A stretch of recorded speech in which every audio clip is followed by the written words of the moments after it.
Welcome to Distribution Talk with Jason Bader, the show where we dive into the stories, struggles, and solutions from business owners and thought leaders in the wholesale distribution market.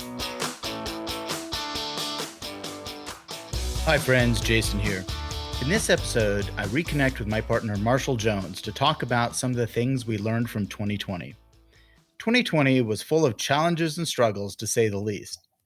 Rather than dwell on the negative, Marshall and I wanted to spend a little time talking about the positive things we heard from our clients and how they've inspired us to move our practice in an entirely new direction. As always, I hope you enjoy the conversation. Hey, Marshall, welcome to Distribution Talk. I guess, welcome, maybe redundant. You've been here a couple times already, but it's always good to get back together and kind of reflect on what we've been up to for the last year here. So yeah, welcome. Absolutely. I'm so happy to be back. Well, it's always fun because you and I never have a shortage of things to talk about. So these tend to be pretty easy. All we do is just hit the record button. So in the spirit of that, one of the things that I kind of wanted to talk about and to reflect on a little bit was, what we had learned over 2020 and, what did we see our clients and companies that we work with in the distribution space, really what was going on in their organizations.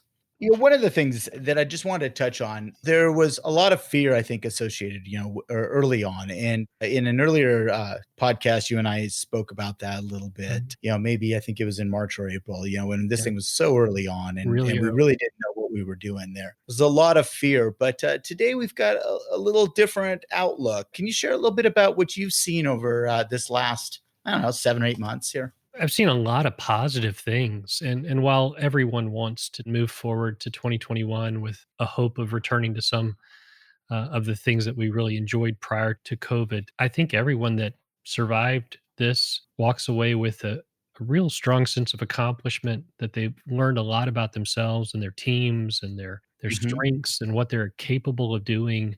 Certainly, those should be some of the takeaways from 2020.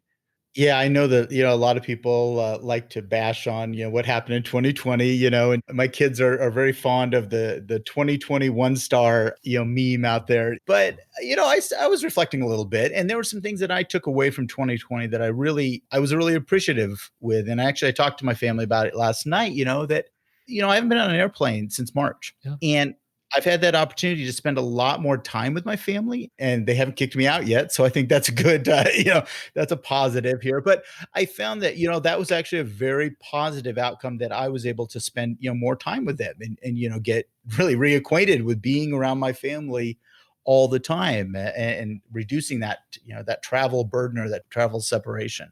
Yes, I absolutely agree with you. I think that while there are a long list of negatives resulting from COVID, there certainly are some positives, and sometimes you have to dig a little bit for them, but they're there. And, some of them are pretty special, like this time that we've been able to spend with our families and, time that we've taken away from a commute. Yeah. For so many people that are working virtually, and as we've talked with distributors over this past year, their ability to adapt to this kind of hybrid relationship amongst their employees, where some are working exclusively virtual, some of them are working part-time from home. I would say a year and a half ago, if you talk to 10 distribution owners, they would all say that they cannot send anybody home, that everybody has to work in that office. And they have really come to learn very quickly that that's just not true.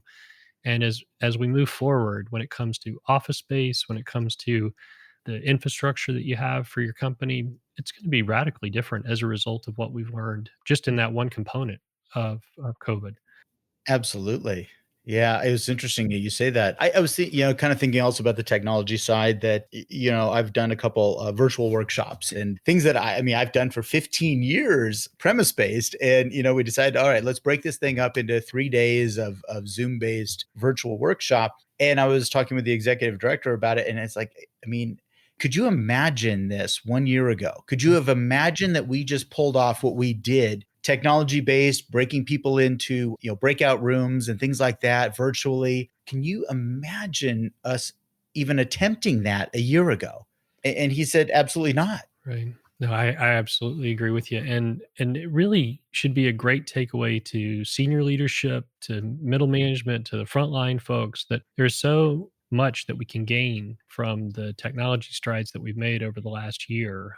As a CEO of a company, to be able to interact with your employees, albeit virtually, but face to face with them over their computers, and kind of share a common message and connect with them instantaneously. It's just, something that we haven't had the ability to enjoy before, and something that we certainly should take advantage of moving forward. Yeah, definitely. I mean, I think you just touched on a point there that I found that more owners are now connecting with people in their organization face to face, and that didn't happen before necessarily, Right. I especially because, a larger entity, multiple locations, it was very difficult unless the owner or that president, senior leadership, was on a plane all the time, which many do. And I speak to them, and yeah, some of them are itching to get back on the planes and hit the stores again. But this has given them that opportunity to really touch base with those, let's say a branch manager or people that are feeling remote, that they've had this opportunity to bring them in.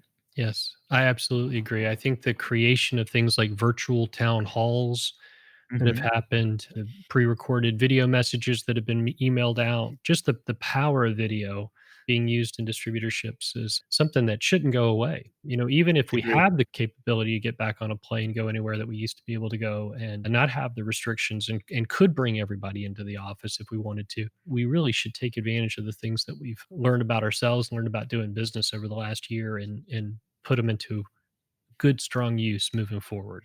Absolutely. Yeah. I really don't want us to lose that. I mean, I think you just touched on it, that even without the mask, even with when we are open to get, I think owners have got to hang on to this because I think it was such a positive impact and it can continue to make positive impact if they're willing to remain that face in front of the organization and in front of people and Mhm. open dialogues. I think the town hall thing, open dialogue. My brother used to have to, he would fly down to these locations and have a breakfast meeting with all the employees to ask, hey, and tell them, hey, here's the direction we think we're going. And what are some questions? You can ask me anything, those types of things. But he was doing it, having to jump on planes all the time in a short window of time that they actually got to spend together. Now, granted, they got to have breakfast together, but you can keep, and I think that's something to keep going virtually, and it's much more efficient. It's less strain on everyone, Right. actually. And I think there's definite value of a true face-to-face connection, and we shouldn't completely abandon those type of things. But Sure. those things that we were doing, but we certainly can augment them. And we've learned just how relatively easy it is to do these video pieces, and add that to our bag of tricks as far as Mhm. maintaining relationships, building sound relationships with our folks, and certainly encourage those in distribution to continue to do so. And I Yeah. think it also highlights that a lot of times in the past, for us to find these innovations, we've had to have a recession or a depression to get us to make these changes. The upside to 2020 is so many of the distributors, especially servicing the construction and many of the industrial pieces of the market, things have remained fairly good. They were Yeah. a little bit cushioned by PPP loans. They were then, as the stock market rebounded, as the trillions went into the economy from the federal government, kind of keeping things lubricated, stimulus checks to individuals that turned into, keeping the economy going. What that created was, we still have an environment where we weren't shuttering things. We weren't closing down stores. You and I are working, Jason, with companies that are continuing to grow and expand through this, but they're just having to Absolutely. do it differently because of the restrictions related around COVID. But the beautiful thing is, they still have cash coming in. They're not dealing with the, bankruptcies and, so many of the other things that generally, when we have a crisis, that's what they're around. They're around some sort of financial situation for our distributor clients. But instead, what they've got is, they've got this external pandemic that they're dealing with, but the underlying business is continuing to grow and blossom. They've just been able to take advantage of, and that's kind of a callous way of putting it, but they've been able to take advantage of this crisis that's been out there, to push forward technological innovations, to push Mhm. forward reductions in redundancies, and just really adapting and pivoting their business in a way that allows them to move forward, fortunately, in a relatively good economic time for them. So really, really happy Yeah. about that for them. And I think I'm glad you said the word pivot because I mean that's really been I think if you wanted to throw down one of those key words for 2020, that was something that all of us realized that we had to learn to pivot quickly. And, in some cases, one of the clients I work with, their industry was not as happy. It was a much more challenged industry. And it honestly, for the foreseeable future, it's not going to be a high growth industry. And that's the petroleum sector, Sure, the sure. petroleum. Yeah, there's definitely been winners and there's been losers, but or folks that have been more affected and less affected financially from this. But a good chunk of the country remains fairly stable as far as construction activity and what the outlook for 2021 is for many of our clients. And so for that group, they've been fortunate through all of this. Yeah, Yeah, definitely. I mean, and the ones who are more challenged, I mean, I think the word pivot has to come up sure. much more strong, Yeah, that yeah, yeah, absolutely. find what's next, and I've always been a fan, Marshall, of not being too terribly married to my industry, and I try to talk to distributors about, hey, look, you're in the distribution business. You're not in whatever industry you serve. That you're in the distribution business, that you can change the things on your shelf if you want to, Right, and that's where I think I've challenged a few on the pivot, well, okay, well, it looks like your particular business is dying a little bit right. and does not look like it's going to be a great long-term play. What's the pivot? What are you going to add in, or how are you going to find that offshoot that looks like it's going to take you in a different direction? Correct. Because at the end of the day, all we can work on is ourselves, our own companies, our own folks, our own processes, us individually. We can't wave a wand and vaccinate the world, and we can't wave a wand and, get stimulus checks out. We can't wave a wand and change the economy or a particular industry, but we can work on ourselves. And for those that will do that and pivot, adapt, whatever language you want to use there, they're the ones that show that real resiliency as we push on through these types of events. Boy, resilience, that's another one of those words, that we hear quite a bit, adaptation and resiliency, but that's been a big one. In fact, you've been hearing a lot of these words. Yeah. You've spent a lot of time with individual distribution groups. And I think one of the things that you ask for is a word each month. What is the word, that used to describe their situation? So would you mind sharing a few of those that have come up over the year? Yeah, no, absolutely. Those 2 definitely ring at the top, and Mhm. so that our listeners understand, where we're hearing this, we've been fortunate to work with an association this year in putting together functional role forums, peer-to-peer network groups for their members, and it was really just a coincidence and somewhat luck on our part that this was the year that we did this, that Made us this look had been really in the smart. works. Yeah, it's been in the works for a long time, but finally we're able to make it happen. We got it actually started in 2019, but really thankful that we had it rolling this year. And these peer-to-peer networks have been fantastic. They've really created an opportunity for professionals within the distribution industry that, really are often alone in their companies, that are somewhat siloed up, to interact with their counterparts in other companies across the country and share best practices, exchange great ideas, learn from each other. And, we've certainly learned a lot along the way as well from them in how they're adapting and how thankful they are for the ability to share with each other these stories of resilience that they've had over the course of the year. So Mhm. that's a little bit about the foundation of where I've been hearing these words. But Gotcha. those are certainly from the hundreds that I've been working with over the course of the year, the words that keep ringing out as we continue to move through the changes that are evident in 2020. Yeah, yeah, definitely. I mean, I've had my share as well because both you and I both facilitate these Yeah, groups, and you kind of hear the good and the bad. sure. Unfortunately, and I think by giving them this forum, to express ideas and to share. I mean, previously, I think that most of these folks only had maybe once a year that they actually got together with their counterparts around the country because it was premise based or it was at a convention or something like that. But on a monthly basis, it's kind of nice, that they've been able to formulate. I think what's been fascinating for me, and not only the words that are coming out and the ideas and some of the sharing of solutions, but I think it's been some of the connections that they've built as well. Absolutely. I know for a fact that many of them, well, I've shared their contact information with permission, of course, with each other, but they've reached out to each other on particular challenges. And I think, that was really kind of the hope of this, was connecting these peers Yeah. and giving them this forum to be able to connect. and I digress a little bit, but I do appreciate you sharing that, about where the context was on this. But I think one of the more interesting things that you shared with me a little while ago was that with so many things changing in 2020 and the way we work, where we work, and the protocols we have to face, that it's made a difference in the way people look at change. Some of the people who were more resistant, as you said. Yes. Yeah.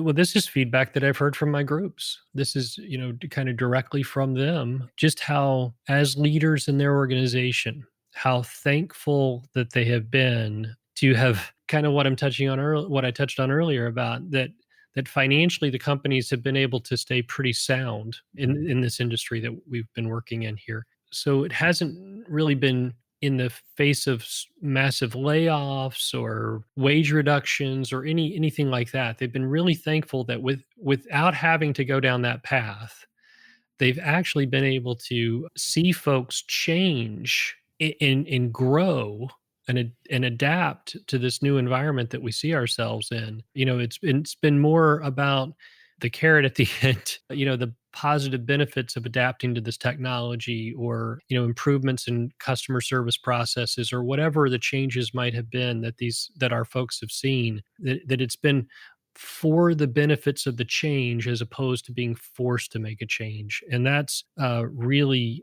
kind of the mark of resiliency, and why I feel like our groups are so positive about these things, as opposed to, so often when an organization has to make a change, it's so much more difficult, so much more challenging than, they've seen the benefits of the change and they embrace it, and just the results that come along with that type of an action.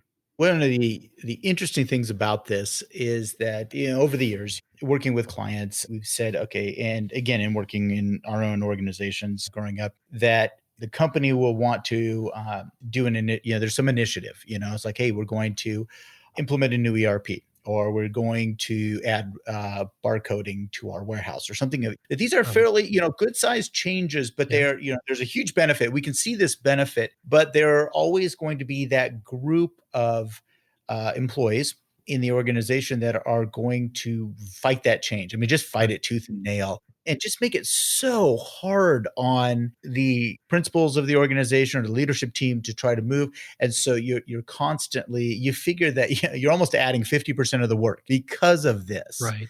Right. And what I'm seeing is that because of these protocol changes, and COVID coming in and really upsetting their world, absolutely forcing them into a mentality of change, that, Correct. you've had to go, wear a mask into a grocery store. You can't go and sit down in a coffee shop anymore, or you can't go do, things that you wanted to do anymore. And so you've become less resistant to change, and it's really broken down some of those barriers. Yeah, certainly more conditioned to it, and that Yeah. helps. The more you make changes, the more comfortable you are making changes, the quicker and more easily you will embrace them, especially if you can see that positive benefit, like Yeah. a wireless transition, or some of the things that you touched on earlier. Yeah. That's what our leaders are saying to us that they're seeing in their teams, and that's been another positive takeaway from 2020. If you are going to throw a silver lining in there, that can be a very big silver lining, is Yeah. that the effort to change is now diminished.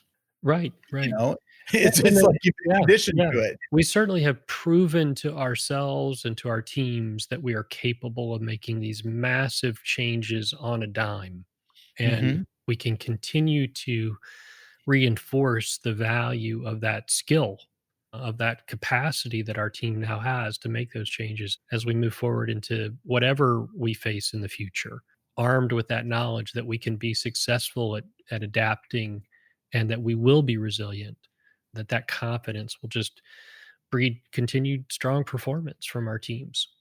Sure, sure. And as you said, hopefully will make people easier to adapt. Yeah, The yeah, absolutely. ability to adapt is now, the barrier is still going to be there, but it's going to be lesser so. Yeah, That yeah, there will be, at least I think people will be open to seeing that positive benefit, where maybe some were very closed, when they said, absolutely agree with you. we've been doing it this way forever, and this is the way we're going to do it. Mhm. And because that's the way we've always done it. Those are those killers of productivity and change.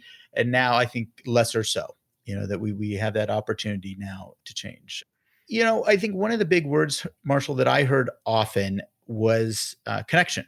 Mhm. Was the ability to connect and the ability to speak with others and to share, because for many people who went remote, they didn't see each other for a very long time, Right. Right. and they, although yes, they learned to team meeting and Zoom meeting and do all this stuff, to in fact sometimes when they just didn't get anything done, because they were doing that so much, Right. but craving that connection. That was another big one that I heard quite a bit, as people that wanted to connect and share and really try to bounce ideas off one another. I absolutely agree. Completely concur. And I think that's a universal need for Mhm. us. And certainly that's something that I think we could struggle and struggle to try to change ourselves to try to not need it anymore. But that might be a little bit, kind of counter to what we were just talking about, being able to embrace change. But that's an area we don't really want to change because we Yeah. get so much value out of that connection as a species, as individuals. We have to maintain these connections. And there's real value that comes from face to face and kind of that proximity that we have and just what's going on chemically inside of our bodies as we are. And while we can't really replace all of that virtually, we certainly can take advantage of the ability of getting together as groups that share experiences and share common goals and objectives virtually and try to replace some of that lost connection, as well as the value that comes from being able to connect with a whole new group of individuals that we would really never have the capacity or capability to connect with otherwise. So Yeah. I think people have opened up to the idea of making virtual connections. And over the last 10, 15 years, as with the rise of kind of the internet and this new relationship that we have with the service providers, from Airbnb to Uber and all these other kinds, where we really have to create a level of trust with these organizations and ultimately with, kind of the platforms and the people that are involved, virtually. I feel like we've really kind of crossed into an area where we can take advantage. We've conditioned ourselves over these last 15 to 20 years that we can make these kinds of trust leaps where we move, from where we'll only trust those that we can actually see and touch to where we can trust people over a computer screen. And, I think that really, to some degree, set the stage for what we were able to accomplish in 2020. We were already moving so quickly towards that.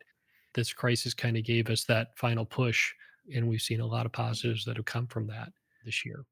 Yeah, well, you and I both have enjoyed the opportunity to have these types of groups and relationships. And I think that's, one of the things, I mean, you being very involved with YPO and other types of forum groups, and myself, same thing, and a lot of mine were virtual as well, that we kind of understood, the benefits of that and the relationship thereof. And again, the need to connect in that way. I think it's for me, for the longest time now, bouncing something off of someone who does not necessarily live in my zip code or whatnot. That's Right. just kind of become second nature. And I think also in organizations, senior leadership has had that privilege as well. Sometimes when they've had the opportunity, with groups, CEO groups and leadership groups and things like that. But I don't think others in the organization have had that same opportunity.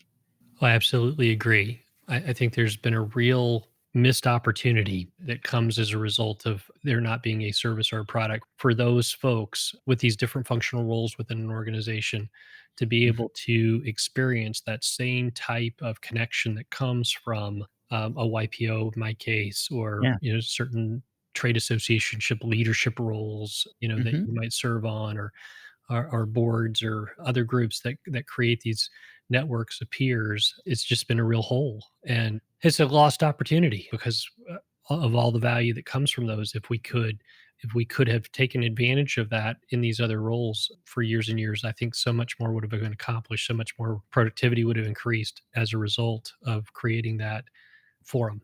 Can you imagine, again, some of the people in your organization, because you're most recently, or you're a lot closer to, being from your company. Mhm. Can you imagine though? I mean, some of the leadership, in your organization, if they had had this opportunity to share some of these things, how many more ideas would have come to your organization? I only get a sense of what could have been from what did happen, from Mhm. the occasional networking opportunity that a trade association or a buying group gave to bring together sales managers or AR Yeah. managers or Yeah. human resource managers once every few years opportunity. And when they would come together physically, because at Mhm. that time, we didn't have a virtual opportunity really for them, the takeaways were, you know, 10, 20, 50 fold. I mean, we would invest $1,000 for somebody to go to a conference for a few days, and they would come back and they would implement over the course of 2 or 3 years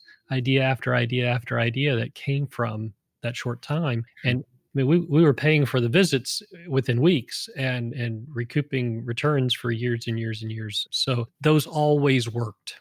Downside is they only addressed the problems that they had at the moment that they went, so there Right. was no real kind of way to keep that energy and that enthusiasm and that camaraderie and the value that comes by having a consistent opportunity for them. There's just no way to continue the return. No, it's a good point, that you had seen some of these, and I, again, experienced the same thing. Gosh, it just, it was been really fascinating for me over the course of this year with these groups is the intelligence and the solutions. I think there's been so many of those 2x4 to the back of the head moments, when I'm listening to these folks interact and share some things that have been working in their companies.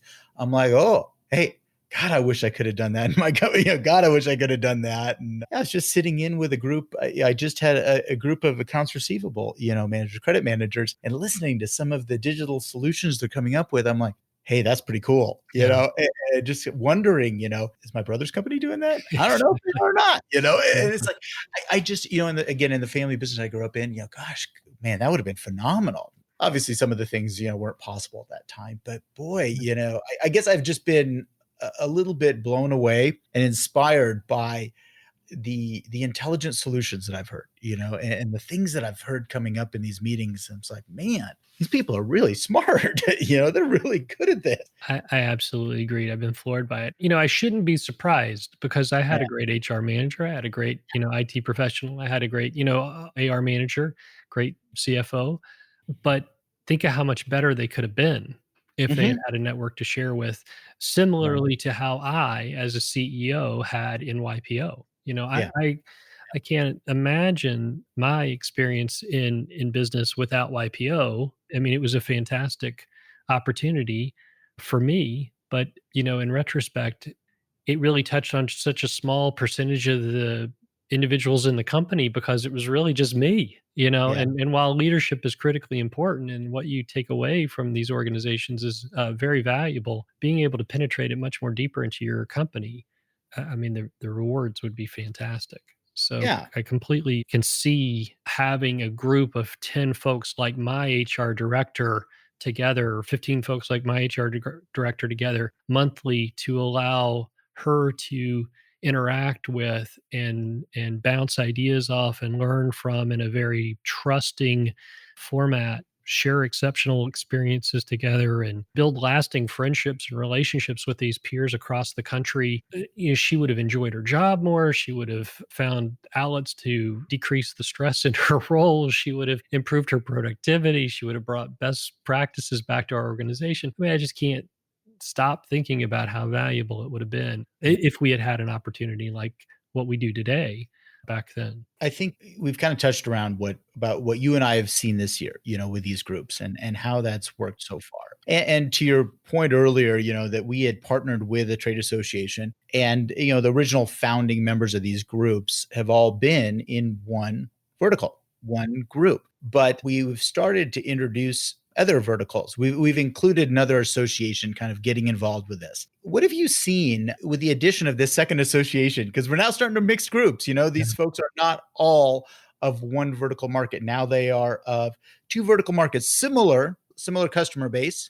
But what have you seen now with the synergy of two? I'd say it's, one plus one is equaling five or six or seven or eight. It's not one plus one equals two with this. This is a true exponential game changer by connecting these groups together. And I saw it on the very first call. We had 10 of one industry together and we dropped two new ones in from a slightly different but aligned type, different products, different customer base, but similar industry, and we put them together and just immediately the energy in the group, the thirst to understand the other, the willingness to open up. I mean, it just immediately the dynamics changed and the we had a wonderful thing going and it turned into an amazing thing, so I'm just really thrilled about what we've seen early on. And I know that as we add additional segments to this industry and eventually other verticals, it's just going to be more and more powerful Mhm. for the members that are participating. Yeah, I couldn't agree with you more. I mean, this is something that I found as well. I was really, I was a little nervous. I mean, I'll be honest with you, Yeah, and sure. I know the participants were a little nervous too, the groups. When I asked, I said, hey, we're thinking about adding this vertical in. What do you all think? And, they were like, well, let's give it a shot. Let's just see how it goes. And I was like, oh man, this could be a bit, this could blow up in our face. But no, it worked out really well. And once the new people got a little accustomed to, the process, they started to take off and they were really happy with, and they became participators. They were sharing ideas, not just listening, but to now sharing and remarking what was going on in their organizations. And so, yeah, I've been pretty happy as well. I think it's been a pretty neat process. And I too look forward to adding additional verticals in there, as long as we keep them, related. So Oh, everybody can kind of relate to one another, not exactly the same product, but maybe the same type of customer. yeah. I think there's a real value that comes from having similar businesses. I mean, everyone thinks that their business is unique, and there are unique aspects to every individual's business, but there are also a lot of commonalities. And if you're Mhm. servicing the same type of customer, a similar type customer, and your functions are similar to others, you're going to have a lot of common challenges, a lot of common opportunities. And by working together, you can really improve the quality of the solutions that you bring to bear against the problems that you deal with day in day out. So I think there's just wonderful value that comes from bringing these groups together. Yeah, I can recall early on in my consulting career as I moved, away from the family business into consulting and started working with so many different vertical markets. A lot of my friends from, my home industry would reach out and say, "Hey, well, what are the electrical people doing, or what are the plumbing people doing, or what are the industrial people doing, or whatever the vertical market it was." But they wanted to know if those folks had the magic, the Yeah. magic bullet for their challenge right now, because I think they had run into a sameness, when they were working with Right. people in their vertical market. They were also looking for, hey, well, what are the other guys doing? We're all distributors. What are they doing? And so I would share some of those ideas. And I think this is a lot of what we're seeing in our groups today. Yeah. Yeah. And while there's really no silver bullet or there's no magic wand that any one industry can wave to fix another, I do feel like because we face such similar problems, but because we're also just a little bit different, we attack them slightly differently. Mhm. When you piece together 7 or 8 shared experiences related around one common issue whether it's how do you bill for freight charges or how do you make sure that you don't lose inventory out the back door or whatever, these things are very common to all of us. You quickly find that just because you've been doing it one way for 20 years, it does not mean that it can't be slightly better. And that little bit better, that means fewer lost dollars or more revenue captured and more to your bottom line. And there's distribution is not an easy business. So when you can find easy ways by sharing them with each other, you certainly want to take care of. You want to take them and you want to ingest them into your organization just as quickly as possible because they're hard enough to find. They're exceptionally hard to find, extraordinarily hard to find on your own. But when you're Yeah. working with someone, so much simpler. Well, as we move into 2021, this is really, going to be a huge focus for us, for our organization. We've Right. seen this, and we've seen not only the need, in the market, but the adoption. The people are excited about it. This is it's exciting for us. Let's Yeah. face it.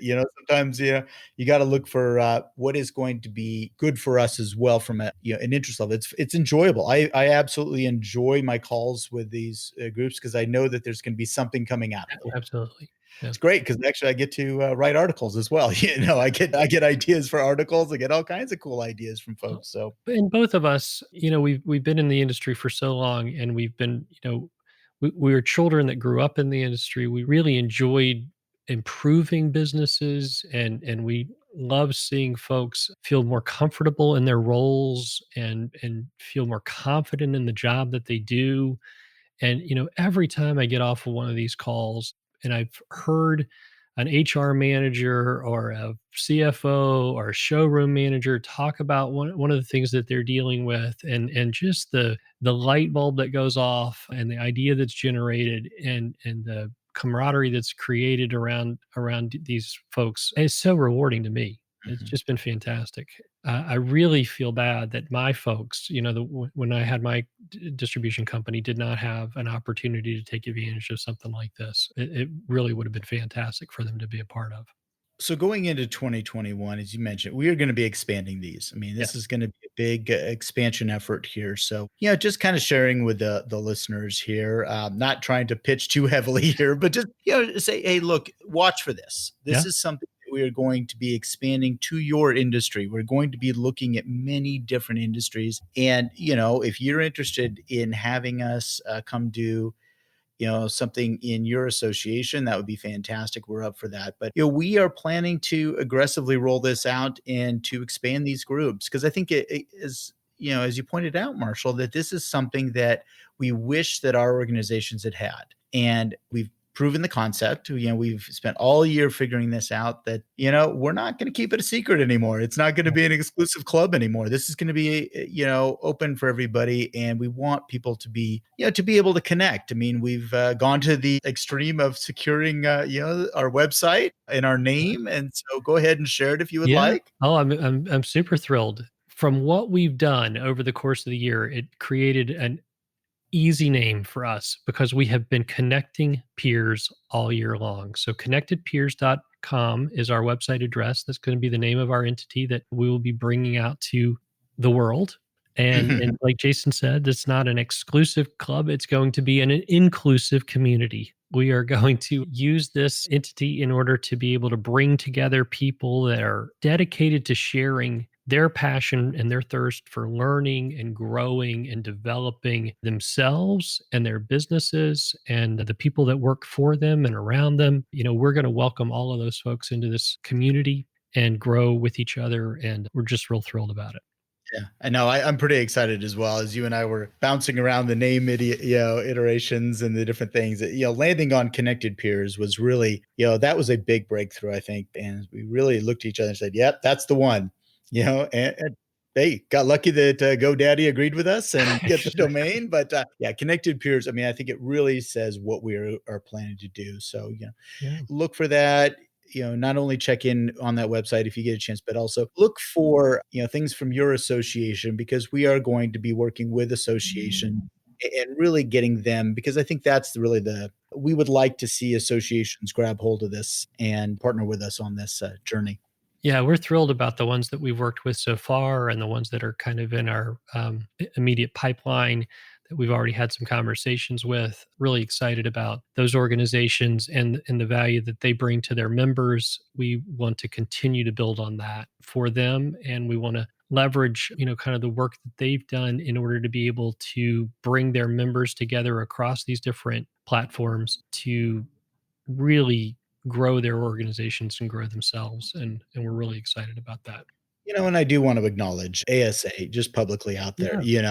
Mike Adlezi and Caitlin Beater and some of the people in that organization who really, push this thing forward. We were just thrilled that they wanted to partner with us. And, we owe a considerable amount of, gratitude to that organization, for starting this up. So, again, thank you, ASA, for really believing in this concept as well.